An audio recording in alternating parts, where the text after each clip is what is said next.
தலைப்பு எல்லாரும் பார்த்திருப்பீங்க. ஆபத்தில் இருக்கும் முதலமைச்சர். 200க்கும் மேற்பட்ட காவல்துறை அதிகாரிகளை பழிவாங்கும் நடவடிக்கையில் ஈடுபட்டிருக்கும் சவுக் சங்கர்.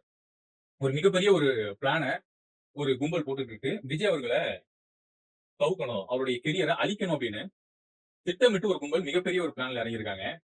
இதுக்கு ஆதாரம் அப்படின்ற விஷயத்தெல்லாம் நான் இந்த வீடியோல என்னால போட முடியாது.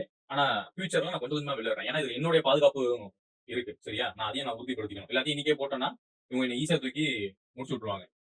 சவுக்கு சங்கர் கிட்டத்தட்ட ஒரு 200 காவல்துறை அதிகாரிகளை பழிவாங்கும் நடவடிக்கையில ஈடுபட்டிருக்காரு. 200க்கும் மேற்பட்ட காவல்துறை அதிகாரிகளை இவர் வந்து பழிவாங்கியே ஆகணும்னு ஒத்த கால நின்றுருக்காரு. அதுக்கான வேலையும் ஆரம்பிச்சிட்டாரு. அந்த வேலையில முதல் பலியாடி யாருன்னு பார்த்தோம்னா முகமது புகாரின்னு சொல்லி ஒரு இன்ஸ்பெக்டர். அவர் வந்து புழல் இன்ஸ்பெக்டர்.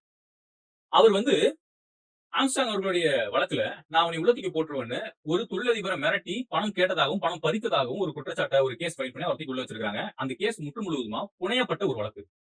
அந்த வழக்கினுடைய பின்னணியில யார் இருக்கான்னு பார்த்தோம்னா இந்த சவுக்கு சங்கர் தான் இருக்காரு.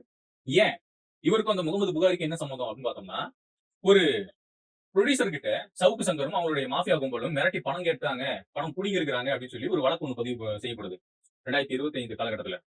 அந்த சூழல்ல அவர் வந்து ஆஜராகலன்னு சொல்லி நீதிமன்றம் வந்து பிடிவாரன் போறாங்க. அந்த விஷயத்த இம்ப்ளிமெண்ட் பண்றது யாருன்னு பார்த்தோம்னா இந்த முகமது புகாரி அப்படின்ற நபர், இந்த காவல்துறை அதிகாரி ஆந்திரால போய் சவுக்கு சங்கர் கைது பண்ணி கூட்டு வராங்க. கூட்டு வந்து நீதிமன்றத்தில் ஆஜர்படுத்துறாங்க. அப்புறம் குண்டாசு பதிவு செய்யப்படுது. அப்புறம் உள்ள இருக்காரு. அப்புறம் தாவேக்கா அரசாங்கம் வெளில வந்ததுக்கு அப்புறம் அந்த குண்டாசை வந்து அது செஞ்சு அவரை ஃப்ரீ பேர்டா வெளில தூக்கி விடுறாங்க. இப்ப இந்த பாயிண்ட்ல கொஞ்சம் கவனிங்க. சவுக்கு வெளில வராரு. வெளில வந்த உடனே தாவேக்காவுடைய மிக முக்கியமான ஒரு அமைச்சரை போய் மீட் பண்றாரு. ஆதவர்ஜனாவையோ குஷி ஆனந்தையோ கிடையாது. அருண்ராஜ் அப்படின்னு முன்னாள் அதிகாரி. அவரை போயிட்டு, அதாவது இப்ப கரண்ட்ல மினிஸ்டர் அவரை போய் மீட் பண்ணி சில பேச்சுவார்த்தைகள், சில விஷயங்கள் அப்படியே போகுது. இந்த இடத்துல விஜய் அவர்களுக்கு பாதுகாப்பு கொடுக்கக்கூடிய, செக்யூரிட்டியா இருக்கக்கூடிய தர்மராஜன் அப்படின்ற ஒரு ஐபிஎஸ் அதிகாரி ஒருத்தர் சவுக்கு சங்கருக்கு சப்போர்ட் பண்றாரு. அதாவது எப்படி பிளான் பண்றாங்கன்னா, விஜய கண்ட்ரோல் எடுக்கிறதுக்கு ஒரு கும்பல் ரெடி ஆகிட்டு இருக்கு.